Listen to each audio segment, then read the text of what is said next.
Bonsoir à tous et bienvenue dans votre journal de 22 heures au sommaire de cette édition.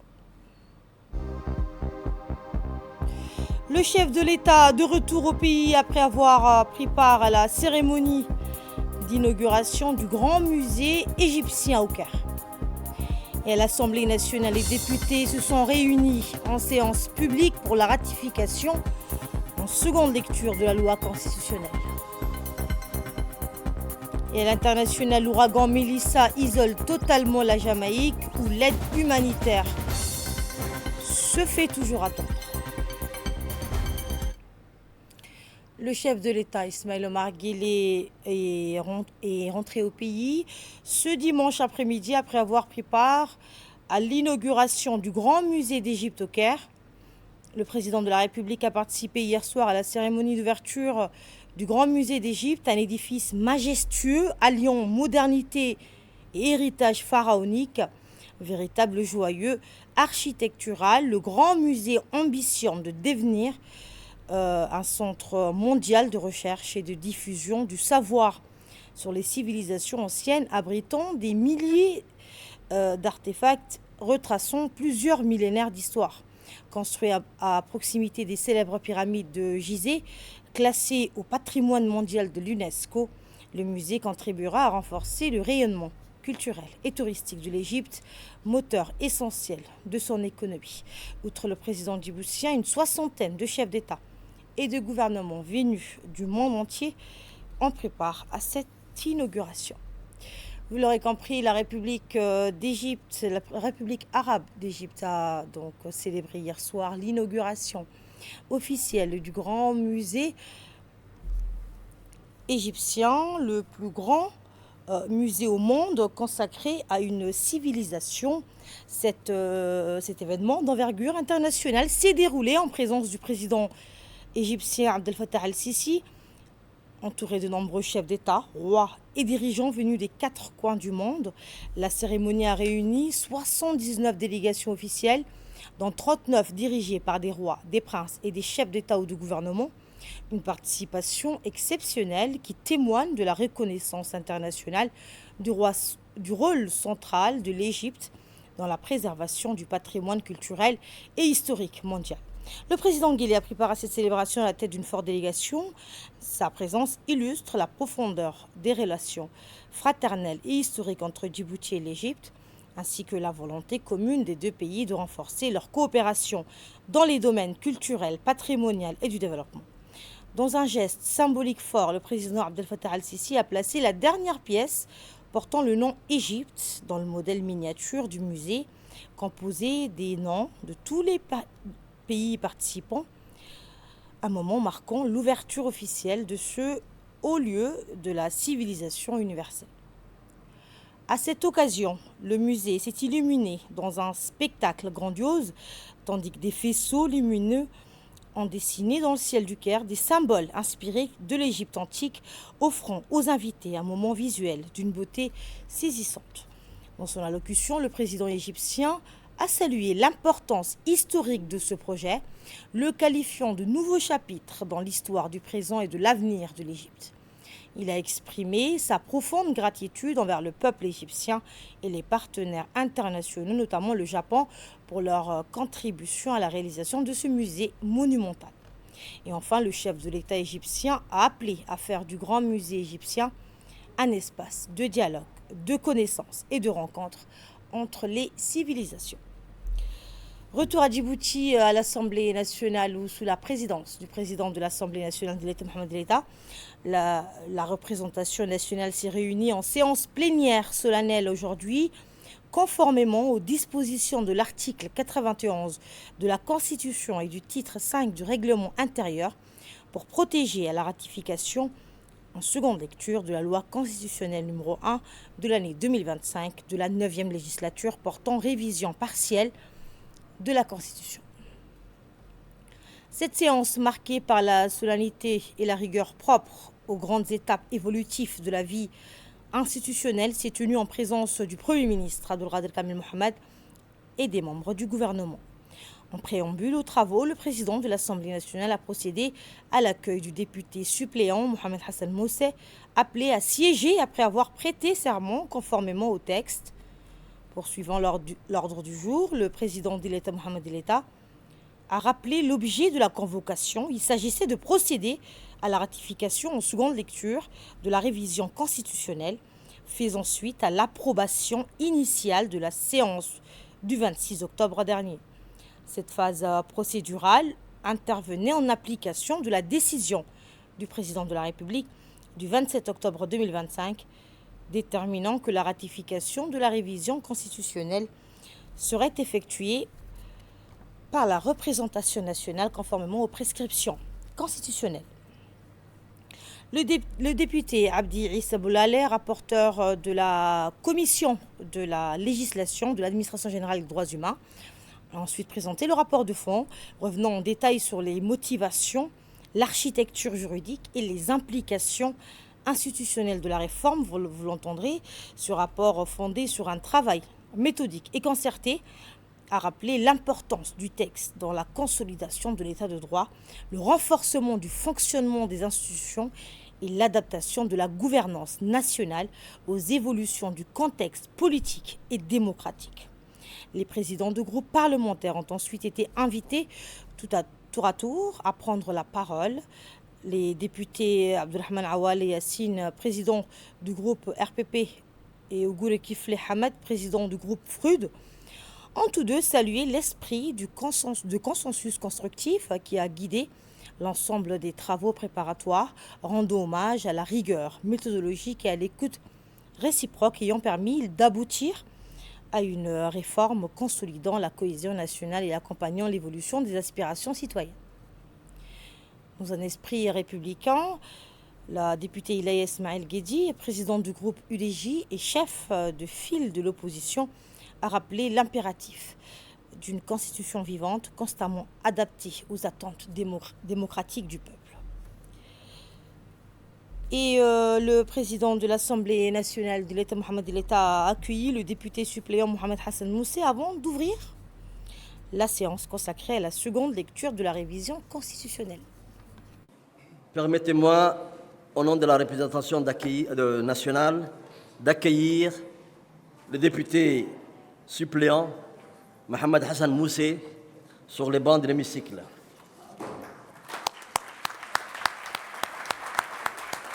Mohamed Hassan Moussé, par le biais de cette procédure d'admission et le rituel de la prestation de serment, vient remplir le mandat du feu doyen Hassan Roble Ali, décédé le 24 octobre dernier.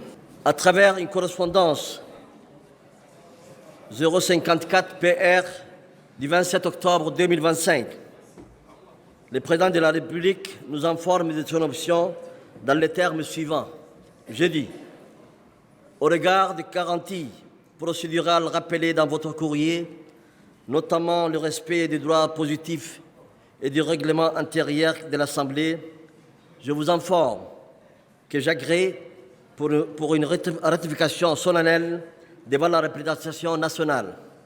En conséquence, je vous prie de bien vouloir convoquer une séance dédiée dans les mêmes délais. Fin de citation.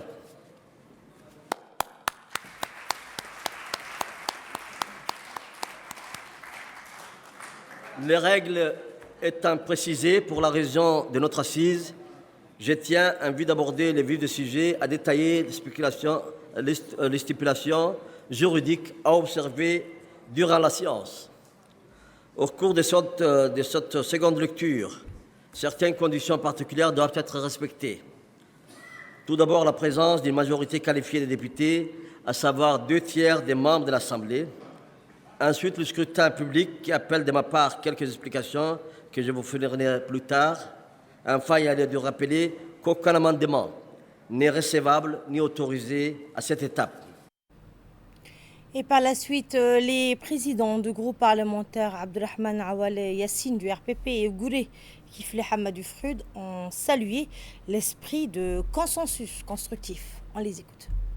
Nous voilà à nouveau réunis pour donner notre approbation définitive à la proposition de loi de révision constitutionnelle.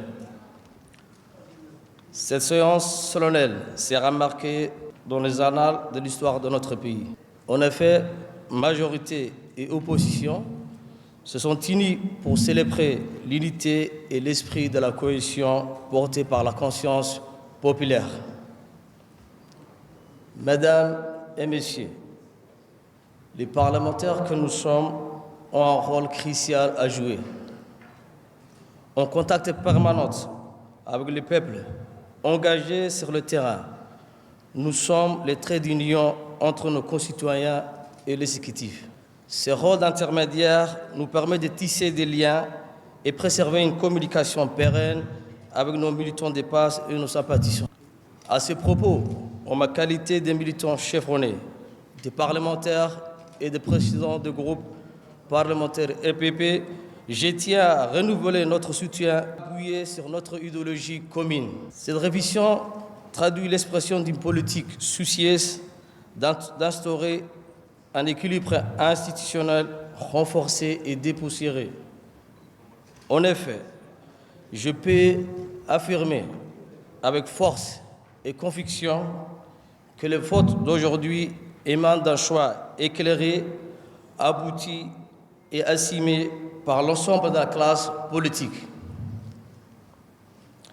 À cette vision commune et ce partage des valeurs démocratiques sont les reflets de notre capacité de dépasser les divergences au profit de l'intérêt supérieur de la nation. Nous avons procédé à la révision des 4 articles et 6 autres articles ont été retouchés pour la formalité. Les articles que nous avons révisés, c'était des articles dont il fallait réviser et qui étaient nécessaires. L'initiative de prendre de procéder à la révision émane de l'Assemblée nationale. Et cette Assemblée nationale, la majorité des membres de cette Assemblée nationale viennent des partis de l'UMP, complétés par un groupe de l'opposition, considéré groupe de l'opposition représenté par l'honorable Ilia Ismail Guedi.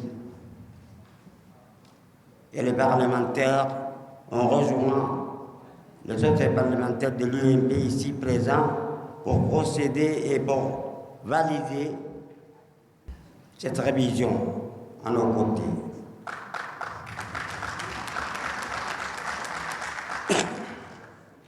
En tant que chef du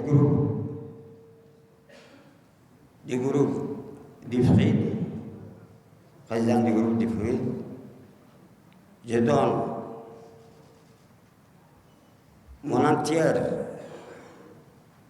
j'exprime mon entière satisfaction, je donne mon entier engagement pour l'acceptation de ce que nous venons de faire ici.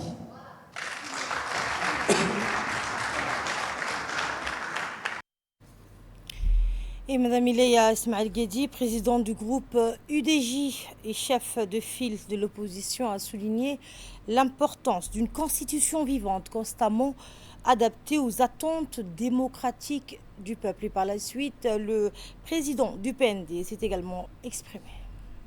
Chers collègues, la Constitution n'est pas un texte figé. Elle est le reflet vivant des aspirations de notre peuple, le socle sur lequel repose notre pacte républicain. En tant que chef de file de l'opposition, je souhaite saluer le travail accompli par notre Assemblée sur cette proposition de révision constitutionnelle. Chaque législature a le devoir de l'adapter, de la renforcer et de l'enrichir afin qu'elle demeure fidèle à sa mission première, garantir les droits, les libertés et l'avenir de notre nation. La révision partielle de la loi fondamentale, cette initiative portée par 28 députés, issus de toute sensibilité politique, témoigne d'une volonté politique de dépasser les clivages pour servir l'intérêt supérieur de la République. Conformément à l'article 91 de notre Constitution et à l'article 61 de notre règlement intérieur, nous avons examiné, débattu et adopté une première lecture, une réforme ambitieuse. Elle s'inscrit dans une démarche claire, consolider l'état de droit et moderniser notre architecture institutionnelle. Cette réforme introduit des avancées décisives. Elle inscrit clairement l'interdiction des mutilations génitales féminines dans notre Constitution, affirmant notre engagement à protéger la dignité et l'intégrité de chaque femme.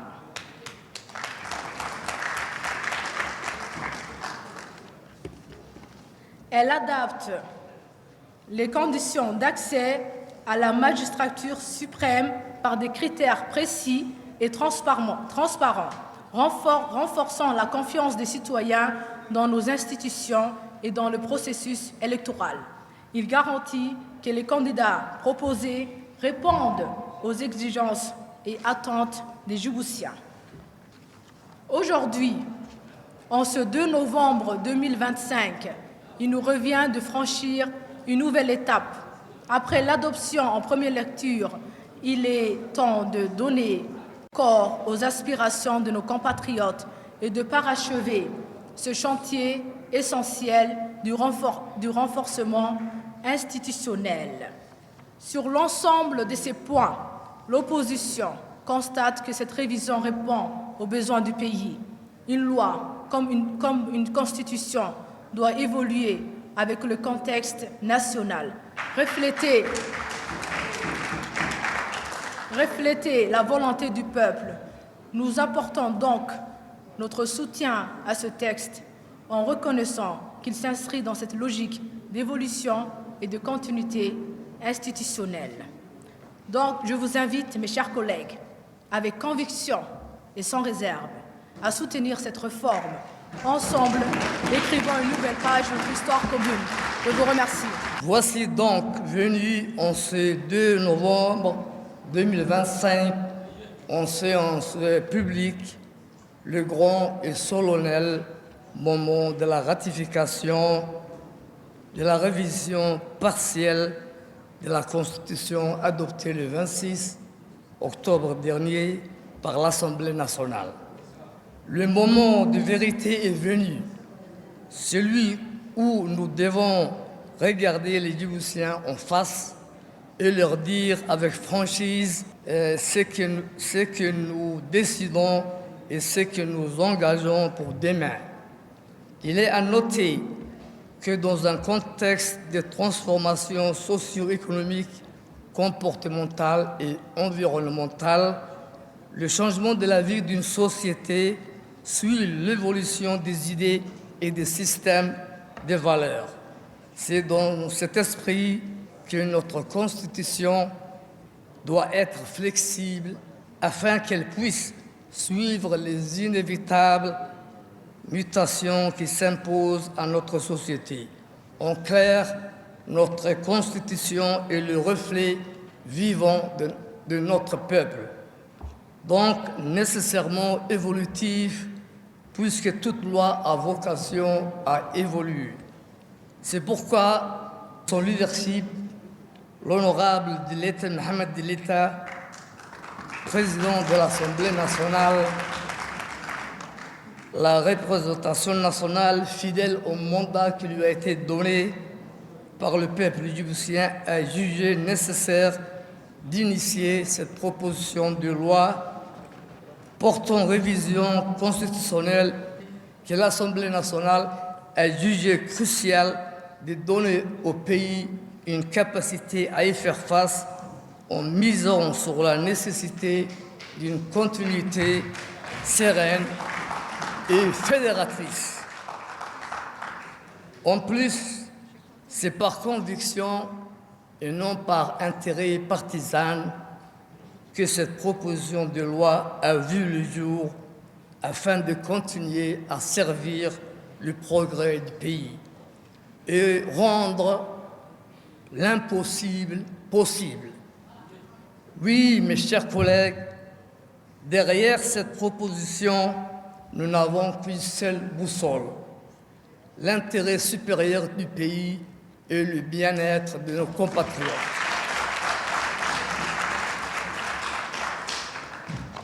Et ici, à l'Assemblée nationale, ce que nous faisons et ce que nous disons, l'histoire nous donnera raison.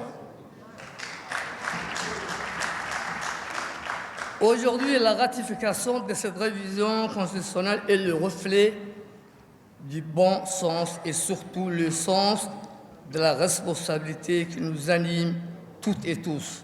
C'est aussi l'affirmation que la démocratie participative est vivante et que l'Assemblée nationale reste le lieu du pouvoir de décision et du pouvoir d'agir.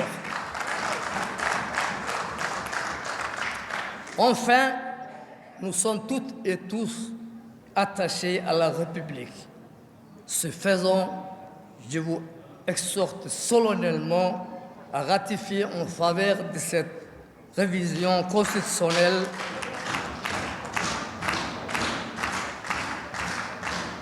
afin de permettre au président de la République de finir ce qu'il a commencé et d'offrir aux Djiboutiens de nouvelles perspectives. Ce matin, donc, à l'Assemblée nationale a franchi une étape historique en adoptant la loi constitutionnelle numéro 1 de l'année 2025 de la 9e législature qui consacre officiellement la révision de la Constitution. Un moment fort dans la vie institutionnelle du pays. Le vote s'est déroulé sous la supervision du secrétaire du bureau, Salaban Daher Bile. Conformément aux dispositions prévues par la Constitution, il a été effectué par appel public et nominal. Chaque député a ainsi été amené à exprimer publiquement sa position dans un climat de transparence totale. Tour à tour, les 65 députés présents ont levé la main pour marquer leur approbation, validant ainsi cette révision. L'unanimité des votes reflète un large consensus politique, mais aussi la volonté collective de renforcer les institutions du pays et d'adapter la loi fondamentale aux aspirations des citoyens. L'annonce de ce résultat historique a été saluée par une ovation générale au sein de l'hémicycle. Membres du gouvernement et parlementaires se sont levés pour applaudir cette adoption à l'unanimité, symbole d'unité nationale et de maturité démocratique. Cette adoption marque un tournant pour le pays. Je voudrais vous communiquer les résultats des votes. Sur les 65 députés, les 65 ont voté pour la ratification de la révision constitutionnelle.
Le Premier ministre Abdelkader Kamel Mohamed a salué la satisfaction du gouvernement en félicitant le président de l'Assemblée nationale et les membres du Parlement pour avoir traduit dans les faits les aspirations profondes du peuple djiboutien. Nous l'écoutons.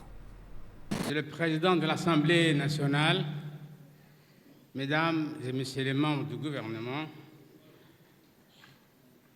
honorables représentants du peuple, en ce jour solennel, la nation tout entière avait les yeux tournés vers cet hémicycle. Permettez-moi, au nom du gouvernement, de vous exprimer notre profonde gratitude pour le travail rigoureux, responsable et digne que vous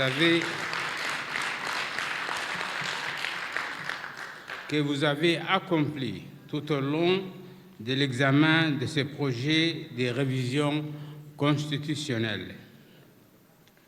Par votre vote, vous avez envoyé un signal puissant, celui d'une représentation nationale capable de se rassembler autour de l'essentiel. Ce vote n'était pas une procédure de plus. Ce vote sera perçu comme un acte de souveraineté, un acte de lucidité face au moment historique que traverse notre pays.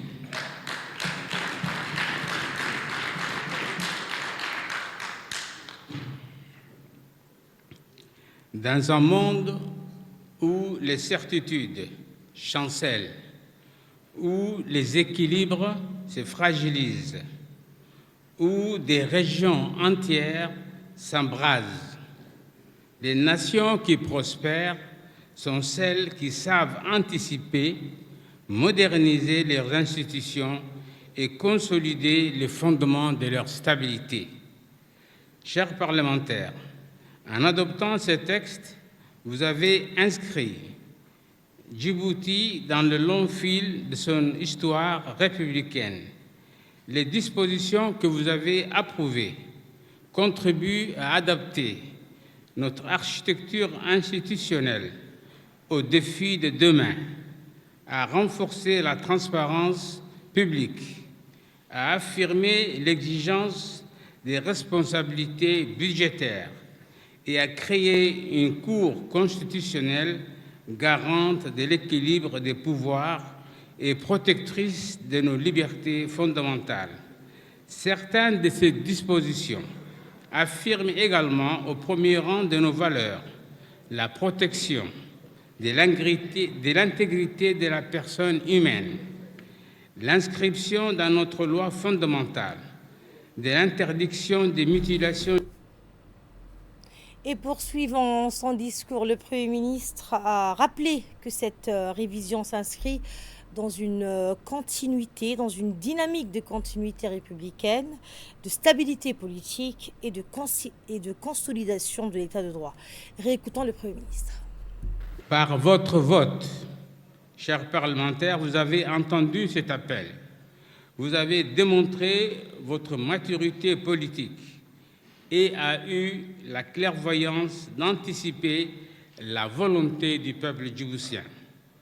Vous avez dépassé les clivages, transcendé les postures et vous vous êtes tenu au niveau que la nation attendait de vous.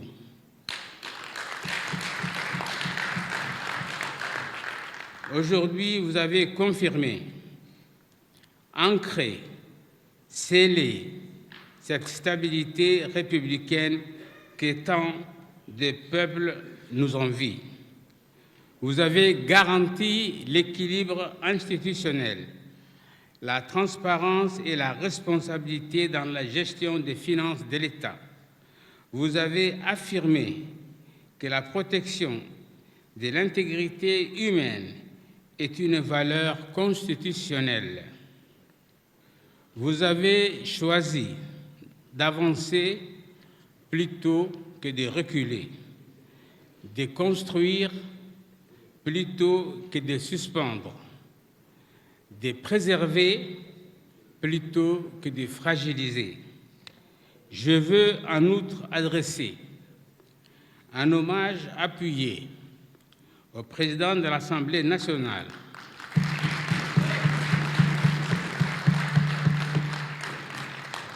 pour la hauteur de vue, l'esprit des responsabilités et la maîtrise des débats qu'il a su apporter à chacune des étapes de cette révision. Je veux également saluer l'engagement de tous ceux et celles qui ont travaillé dans la discrétion et la rigueur à la préparation, à l'étude et à l'enrichissement de ce texte. Leur expertise, leur patience et leur dévouement ont permis de bâtir un travail législatif exemplaire. Au nom du gouvernement, je veux saluer le courage, la clairvoyance et le sens de l'État dont vous avez fait preuve.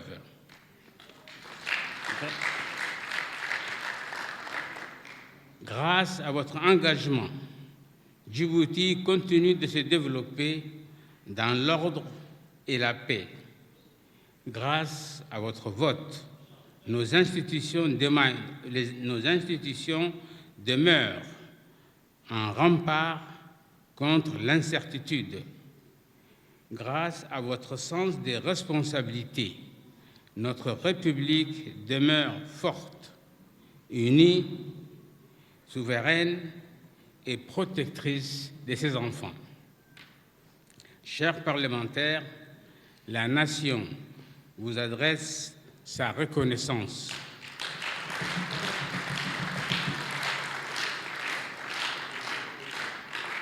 Elle saura demain mesurer la portée de votre décision.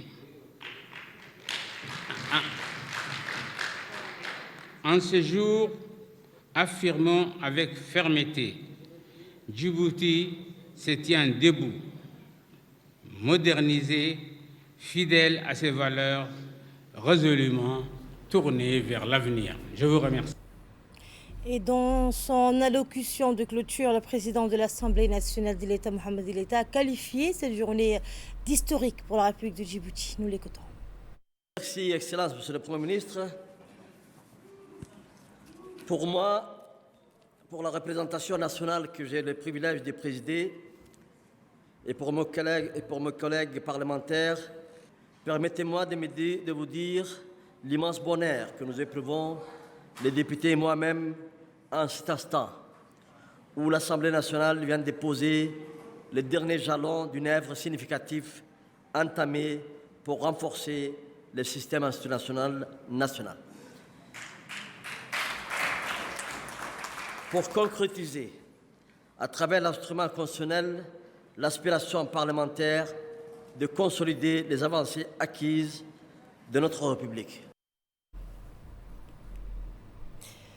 Et dans l'actualité également, sous le haut patronage du ministère du Travail, chargé de la formalisation et de la protection sociale, en collaboration avec l'Institut national de l'administration publique, l'INAP, s'est tenue la cérémonie de lancement de la 3e promotion en gestion de management des organisations publiques.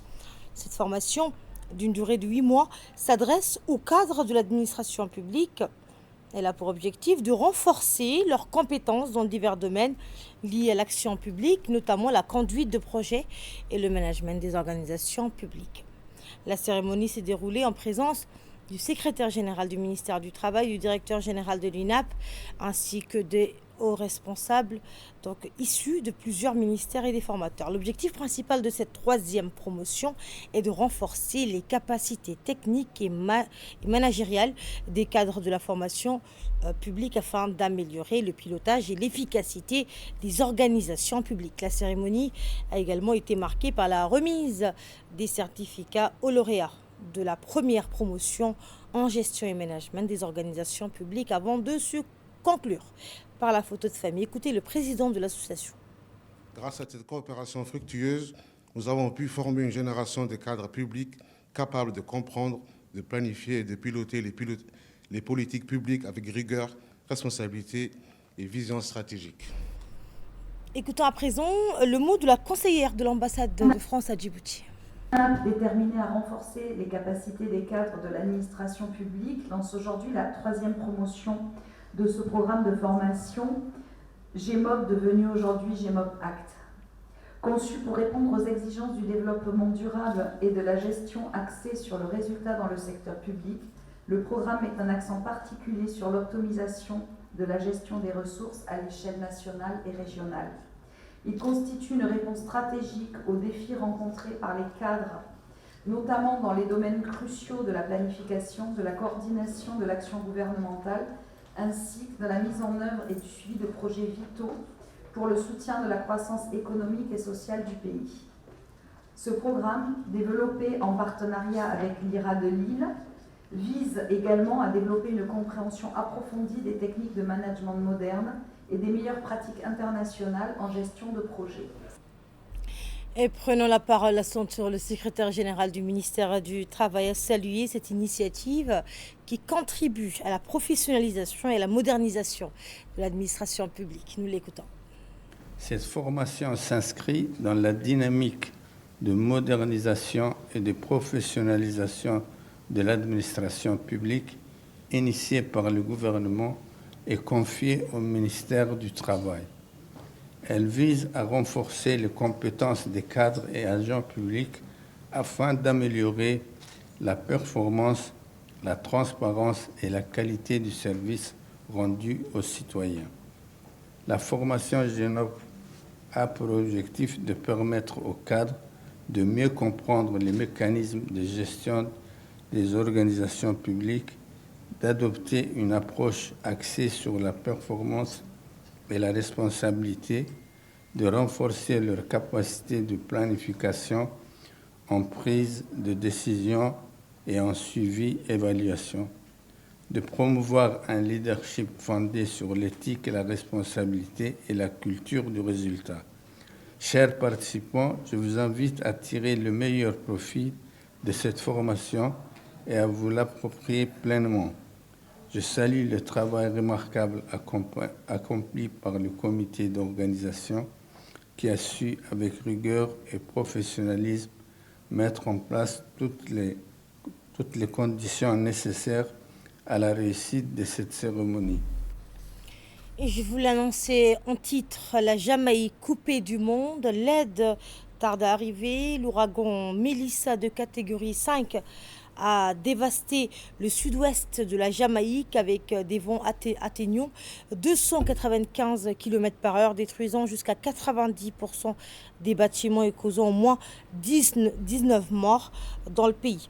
Les infrastructures sont gravement touchées, plus de la moitié du pays est sans électricité ni eau potable et l'accès aux zones sinistrées reste difficile.